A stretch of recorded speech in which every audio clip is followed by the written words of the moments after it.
बिस्मिल्लाहिर्रहमानिर्रहीम। अस्सलाम वालेकुम एवरीवन। उम्मीद है कि आप सब खैरियत से होंगे। आज की वीडियो का टॉपिक है marriages in Pride and Prejudice by Jane Austen. Jane Austen का एक नॉवल है जिसका नाम है प्राइड एंड प्रेजुडिस, और इसके अंदर एक बहुत ज़्यादा इम्पोर्टेंट और मेजर थीम है और सेंट्रल आइडिया है और टाइप्स हैं मैरिजेस की। मैरिजेस की 5 टाइप्स दिखाई हैं जेन ऑस्टन ने अपने इस नॉवल के अंदर, ताकि वो कन्वे कर सकें idea, her idea of marriage and her idea about the marriage with in that society in which she was.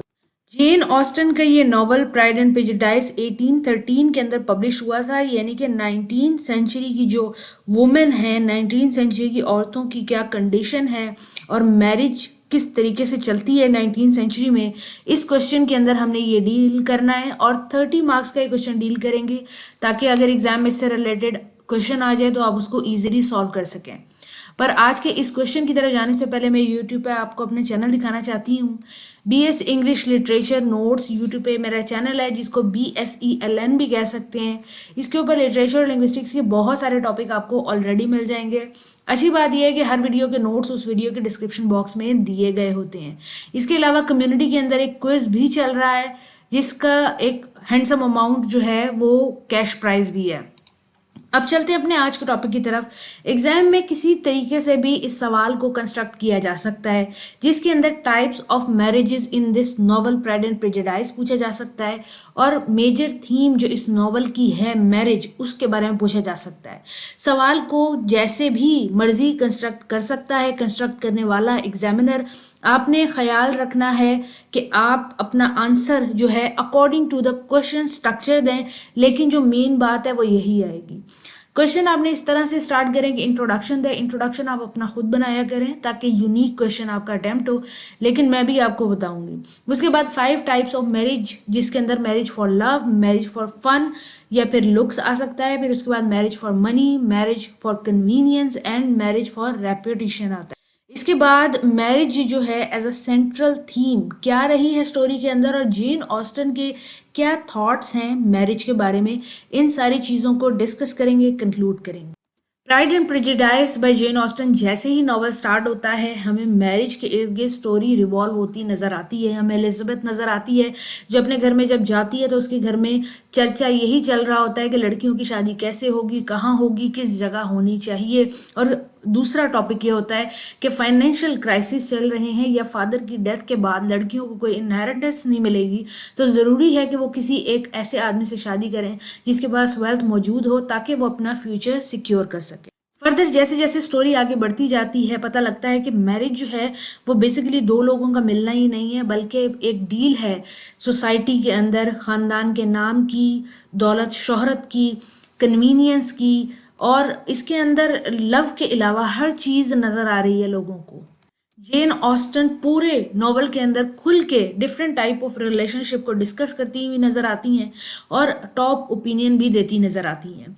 जो पहली मैरिज जेन ऑस्टन डिस्कस करना चाहती हैं वो एलिजाबेथ और डार्सी की करना चाहती हैं, या हम अपने क्वेश्चन के अंदर एलिजाबेथ और डार्सी की मैरिज को इसलिए डिस्कस करेंगे क्योंकि ये मैरिज फॉर लव है, यानी कि मोहब्बत के लिए शादी, जो कि जेन ऑस्टन का अपना कॉन्सेप्ट भी है, जो कि एलिजाबेथ के कैरेक्टर और डार्सी के कैरेक्टर ने डिपिक्ट किया है। ये दोनों थ्रू आउट द नॉवल दिखाया जाता है कि एक दूसरे से लड़ते रहते हैं, एक दूसरे से कभी प्राइड और कभी प्रेजुडिस का शिकार होते हैं, लेकिन क्योंकि इनके दिल में एक दूसरे के लिए इज्जत, एहतराम और मोहब्बत होता है, आखिर में एक हो जाते हैं और शादी कर लेते हैं। यहाँ पे मैंने टेक्स्ट से कोटेशन लेके डाली है कि इन वेन आई हैव स्ट्रगल्ड। अब इसके अंदर यहाँ पे डार्सी एक्सप्रेस कर रहा है अपना लव फॉर एलिजाबेथ। आप इसके बारे में मूवी भी देख सकते हैं और नॉवल में भी पढ़ सकते हैं। It will not do, my feelings will not be repressed, यानी कि मेरी जो फीलिंग्स है तुम्हारे लिए वो दब नहीं सकती। You must allow me to tell you, तुम मुझे बताने दो, मैं बताना चाहता हूँ कि एडहेयरली I admire you and love you. Darcy बताता है कि एलिजाबेथ को जब वो प्रपोज कर रहा है शादी के लिए, तो वो कहता है कि मुझे तुम्हारी माला दौलत चाहिए, नहीं। या वो चाहता है मैंने तुम्हारे स्टेटस के साथ मिलना है, नहीं। वो कहता है I want to marry, I want to admire you due to my love. और ये है मैरिज ऑफ लव, जो कि जेन ऑस्टन का कॉन्सेप्ट है, जो उसको सबसे ज़्यादा पसंद है।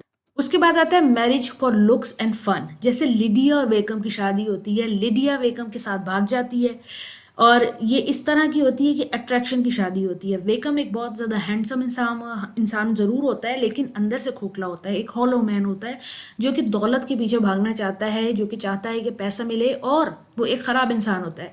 लेकिन लिडिया सिर्फ हंसी मजाक, हंसी ठट्टे की वजह से, फ्लर्टिंग की वजह से, फन की वजह से उसके साथ इलोप हो जाती है, उसके साथ भाग जाती है। और बाद में नॉवल में पता लगता है कि लिडिया को किस तरीके से नुकसान उठाना पड़ेगा, क्योंकि उसकी पर्सनैलिटी वेकम की नजर आ रही होती है। जेन ऑस्टन इसको कुछ इस तरीके से लिखती है कि Lydia was exceedingly fond of him, he was her dear Wickham on every occasion, no one was to put in competition with him. यानी कि उसके लुक्स पे इतना फिदा हो जाती है कि उसके अलावा उसका कोई मुकाबला ही नहीं है।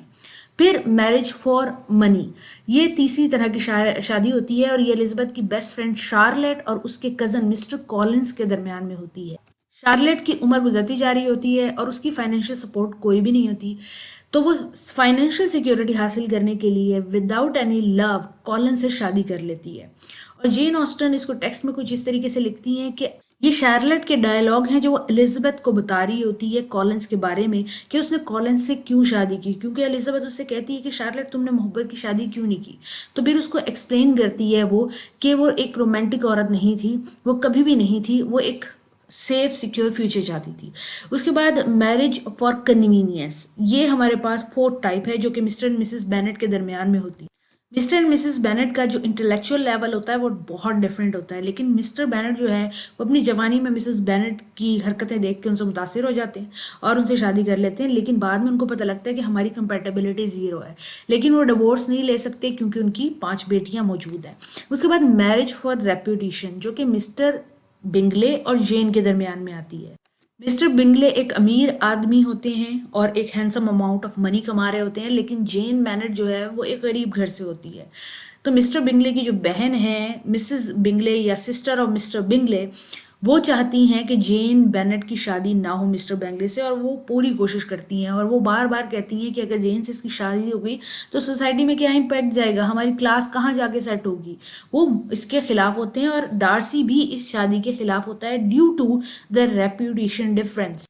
ये 5 टाइप थी शादियों की जो आप एग्जाम में लिख सकते हैं, बहुत अच्छा इम्पैक्ट देगा। उसके बाद आपको मैंने 5 टाइप ऑफ मैरिजेस बताया जो कि जेन ऑस्टन जगह जगह डिस्कस करती नजर आती है। वो इसको रिलेट करती है सोसाइटी से, एक्सपेक्टेशन से, पीपल की जो वैल्यू है, रीजनिंग देती है और डायलॉग्स देती है।